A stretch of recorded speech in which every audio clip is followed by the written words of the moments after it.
आज हम पढ़ने जा रहे हैं 11th क्लास का चैप्टर 6 न्यायपालिका। एनसीईआरटी से 11th क्लास का चैप्टर 6 न्यायपालिका।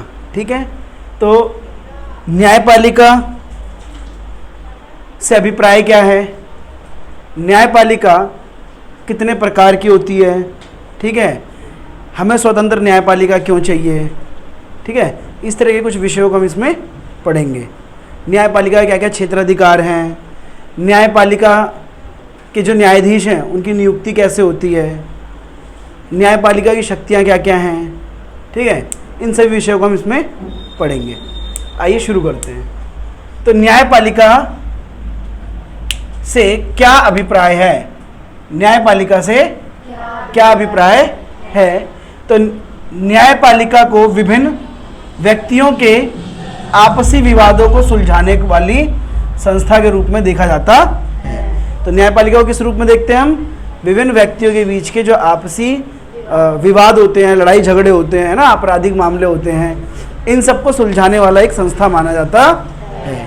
ठीक है, आगे न्यायपालिका सरकार का तीसरा अंग होती है। तो सरकार के पहले दो अंग कौन कौन से हैं, विधायिका और कार्यपालिका। सरकार के पहले दो अंग कौन कौन से हैं, विधायिका और कार्यपालिका। तीसरा अंग कौन सा है, न्यायपालिका। ठीक है, भारत का सर्वोच्च न्यायालय यानी कि सुप्रीम कोर्ट विश्व के सबसे शक्तिशाली न्यायालयों में से एक है। ठीक है, भारत का जो सर्वोच्च न्यायालय है विश्व के शक्तिशाली न्यायालयों में से एक माना जाता है। 1950 से ही न्यायपालिका ने संविधान की व्याख्या और सुरक्षा करने में महत्वपूर्ण भूमिका निभाई है। और जो हमारा सर्वोच्च न्यायालय है, उच्च न्यायालय है ना, इन न्यायालयों ने 1950 में जब हमारा संविधान लागू हुआ तब जब से ही सर्वोच्च न्यायालय को संविधान के माध्यम से वो सारी शक्तियाँ प्राप्त हो गई जिससे वो संविधान की रक्षा और हमारे देश की शासन व्यवस्था की रक्षा करते हैं। ठीक है, समझ में आया, व्याख्या करने का। और यानी कि सर्वोच्च न्यायालय जो है ना उसको संविधान का रक्षक भी कहा जाता है।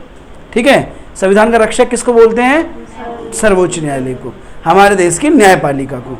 ठीक है, समय आने पर जैसे अगर जो विधायिका है अगर कोई ऐसा कानून बनाती है जिससे हमारे संविधान में कुछ बदलाव हो, है ना, और वो बदलाव समाज के लिए सही नहीं है, ठीक है, वो कानून सही नहीं है, तो उन बदलावों को संविधान में जो भी संशोधन कर रहे हैं उसको रद्द कर सकती है हमारी न्यायालय।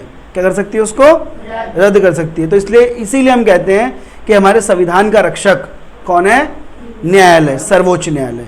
ठीक है, अब भारत में जो न्यायपालिका है उसकी संरचना कैसे हुई है, न्यायपालिका की संरचना कैसे हुई है, तो हमारे देश के अंदर कुल 4 स्तर की न्यायपालिका है। कितने स्तर की, 4 स्तर की। पहली सर्वोच्च न्यायालय यानी कि सुप्रीम कोर्ट, उच्च न्यायालय, हाई कोर्ट, जिला न्यायालय, डिस्ट्रिक्ट कोर्ट, और तीसरा अधीनस्थ न्यायालय, सबऑर्डिनेट कोर्ट। समझ में आ गया, 3 स्तर के न्यायालय और 4 स्तर के न्यायालय होते हैं। ठीक है, सबसे बड़े लेवल पर सर्वोच्च न्यायालय जो पूरे देश के अंदर सिर्फ एक न्यायालय होता है। ठीक है, उसके बाद उच्च न्यायालय, हाई कोर्ट यानी कि हर स्टेट का एक न्यायालय होता है।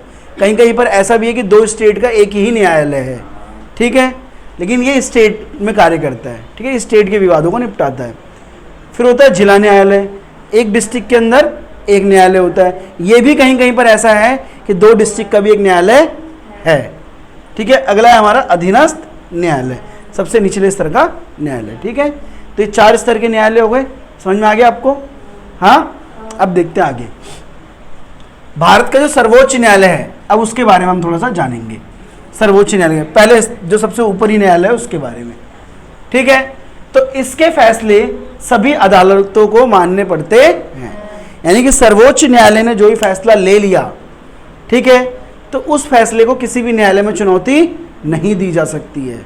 ठीक है, सर्वोच्च न्यायालय के द्वारा लिए गए फैसलों को किसी भी न्यायालय में चुनौती नहीं दी जा सकती। यानी कि सर्वोच्च न्यायालय का जो भी फैसला होगा वो अंतिम फैसला माना जाएगा।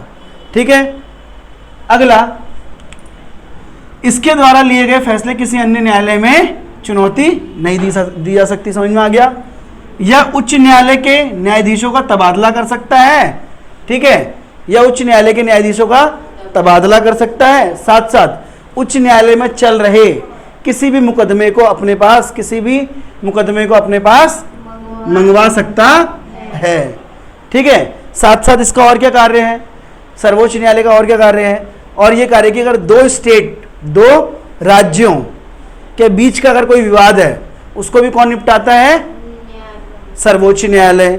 केंद्र सरकार और राज्य सरकार के बीच में किसी तरह का विवाद हो जाता है उसको भी निपटारा कौन करता है, सर्वोच्च न्यायालय, ठीक है।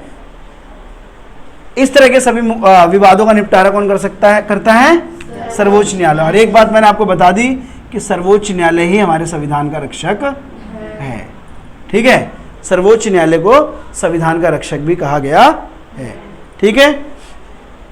सर्वोच्च न्यायालय के अंदर एक मुख्य न्यायाधीश होता है और अन्य न्यायाधीश होते हैं उसके साथ, ठीक है। अभी इनका चुनाव कैसे होता है, नियुक्ति कैसे होती है, ये सारी चीजें भी आगे बताऊंगा मैं, ठीक है। अब एक होता है उच्च न्यायालय, उच्च न्यायालय यानी कि हाई कोर्ट, ठीक है। हाई कोर्ट बताया मैंने, जैसे राज्यों के लिए होता है, ये राज्य स्तर पर कार्य करता है, ठीक है।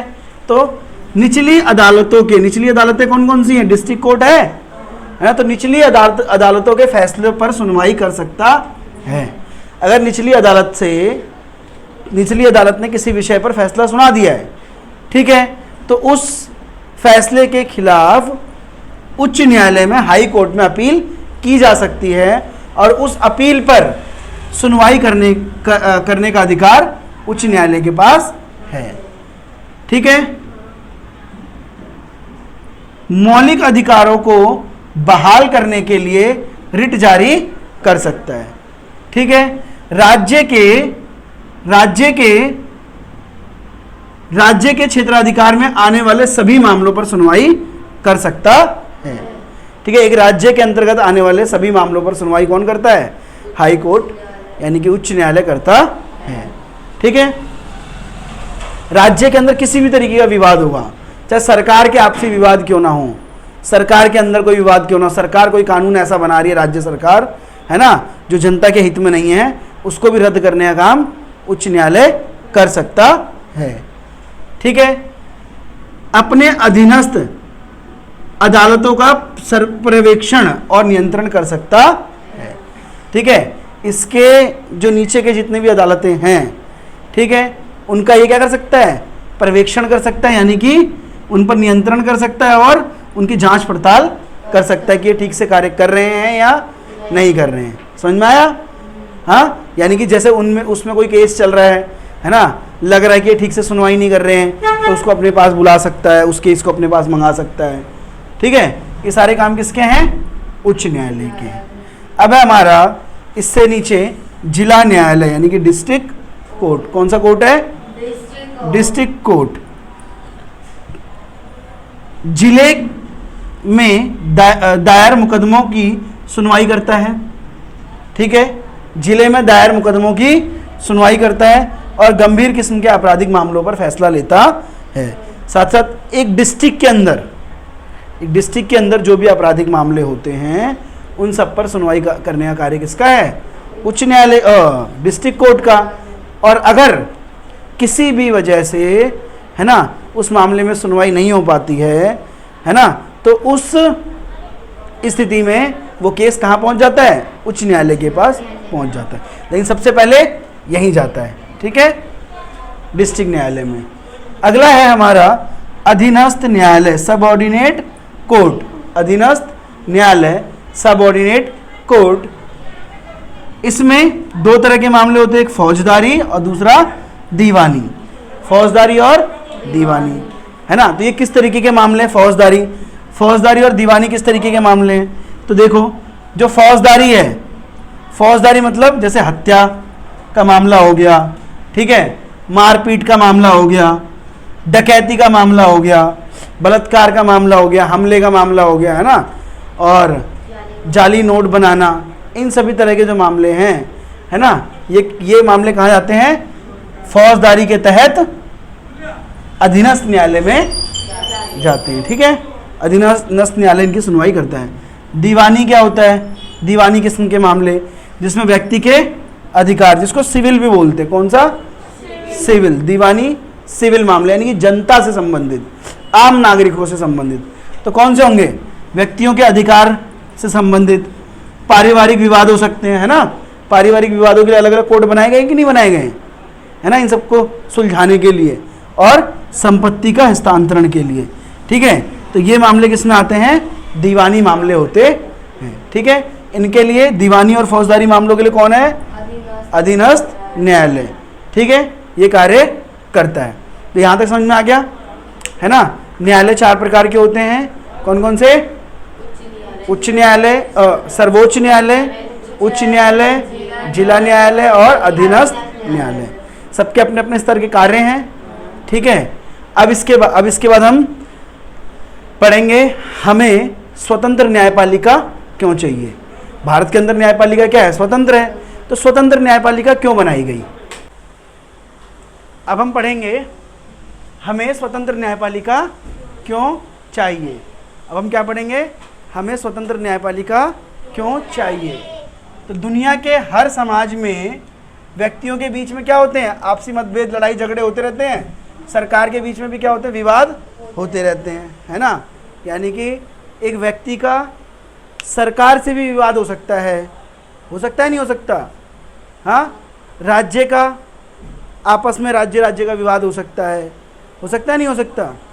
सरकार आम नागरिक जो हैं उनके अधिकारों को छीन सकती है, कुछ ऐसे कानून बना सकती है जिससे आम नागरिकों को जो अधिकार प्राप्त है, मौलिक अधिकार, उनको कम कर सकती है सरकार। ठीक है, इसीलिए क्या किया गया, एक स्वतंत्र न्यायपालिका बनाई गई है ताकि वे इन सभी विवादों को सुलझाने के लिए एक स्वतंत्र संस्था की तरह कार्य करे। ठीक है, आगे समाज का कोई भी वर्ग हो, अमीर हो, गरीब हो, स्त्री पुरुष, पिछड़ा वर्ग हो, है ना, सबके साथ क्या हो, ताकि समान कानून लागू हो।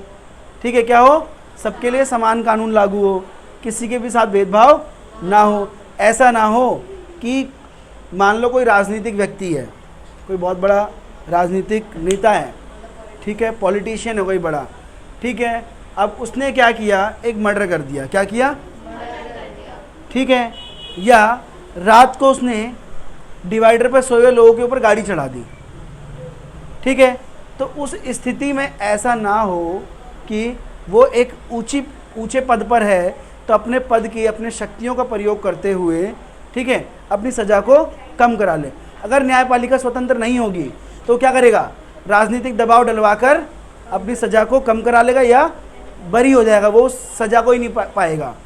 ठीक है, तो इससे क्या होगा, जो जिनके ऊपर गाड़ी चढ़ी या जिनका मर्डर हुआ, ठीक है, उनके साथ क्या होगा, अन्याय होगा, है ना। इसलिए ये अन्याय ना हो, इस तरीके के लोग जो हैं, है ना, ये सत्ता का दुरुपयोग ना कर सकें।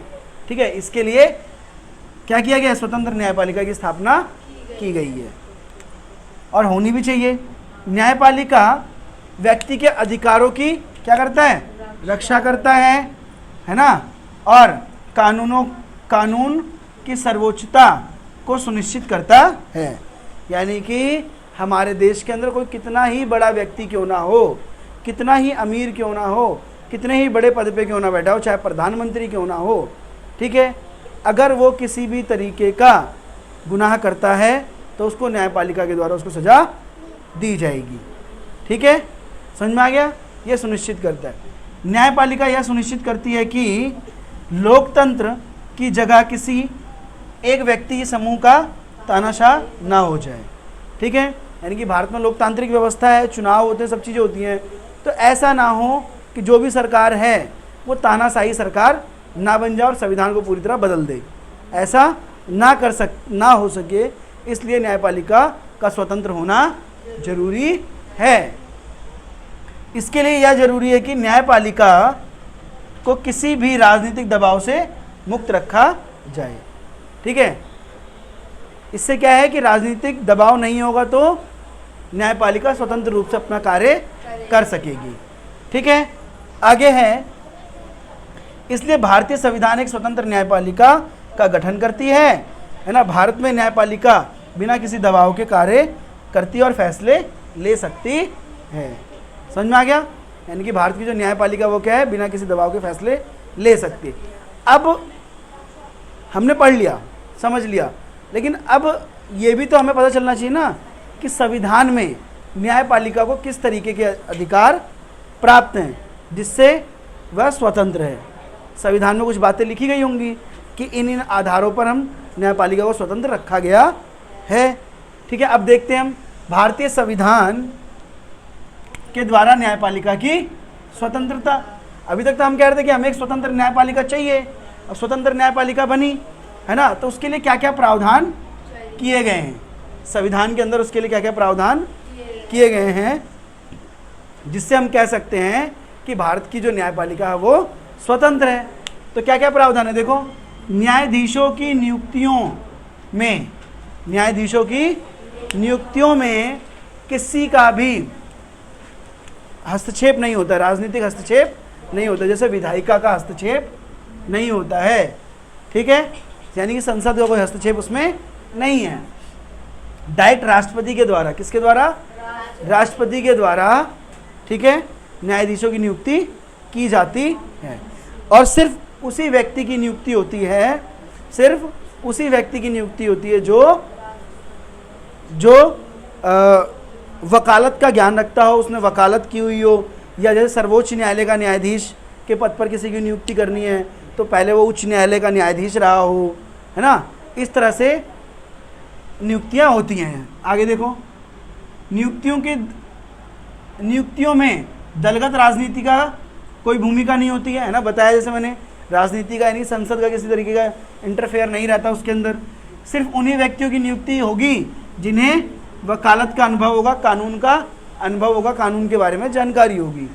ठीक है, केवल विशेष स्थिति में ही न्यायाधीशों को हटाया जा सकता है।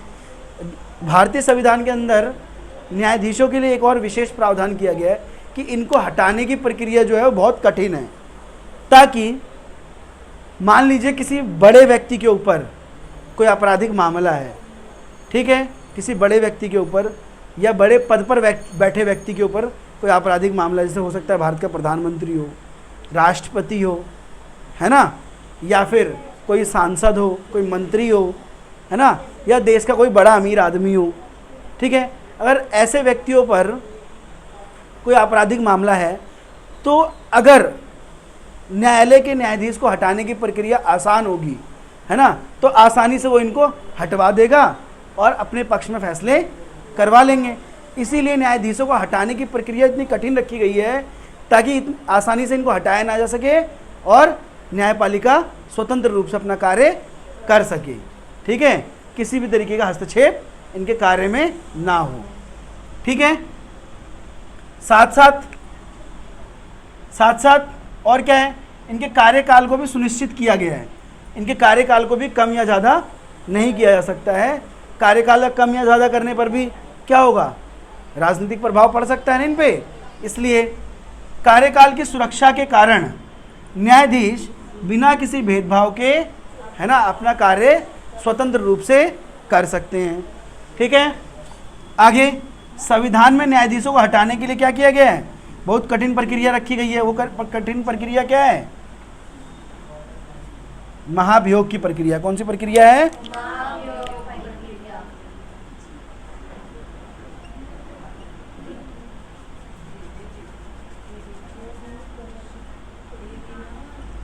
कौन सी प्रक्रिया के माध्यम से हटाया जा सकता है, महाभियोग की प्रक्रिया के माध्यम से किसी भी न्यायाधीश को उसके पद से हटाया जा सकता है। और ये महाभियोग की प्रक्रिया है ना, ये बहुत कठिन प्रक्रिया है।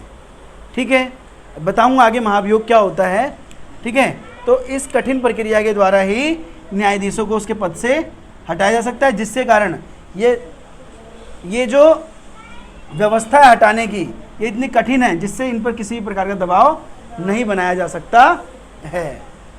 ठीक है, न्यायपालिका जो है हमारी, न्यायपालिका जो है वो विधायिका और कार्यपालिका पर वित्तीय रूप से निर्भर नहीं रहती है।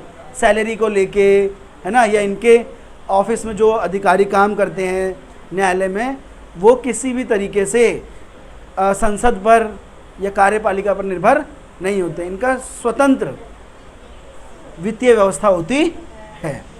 ठीक है, यदि कोई न्यायपालिका की अवमानना का दोषी पाया जाता है तो न्यायपालिका के द्वारा उसको सजा देने का अधिकार प्राप्त है। ठीक है, न्यायपालिका उसको सजा दे सकती है। ठीक है, तो इन सभी विषयों के आधार पर हम कह सकते हैं कि भारतीय संविधान के द्वारा न्यायपालिका को स्वतंत्र रखा गया है। ठीक है, समझ में आ गया यहाँ तक?